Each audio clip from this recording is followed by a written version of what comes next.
ఒక 2 months post phone చేసుకునేదైతే కాదు.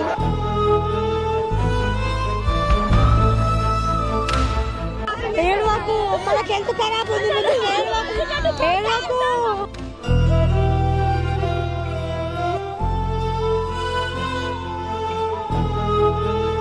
Telugu academy books తోటి నోట్స్ అన్ని రాసుకున్నా.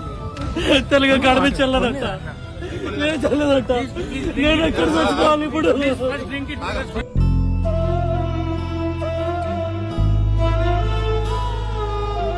ఇప్పుడు ఇక్కడ నుంచి పైకి ఎదగాలనుకుంటారు కానీ పైనుంచి ఇల్లు చూస్తారని ఎవరు అనుకోలేదు. ఇప్పుడు పైనుంచి ఇల్లు చూస్తున్నట్టు ఇది డెవలప్మెంట్ కాదు.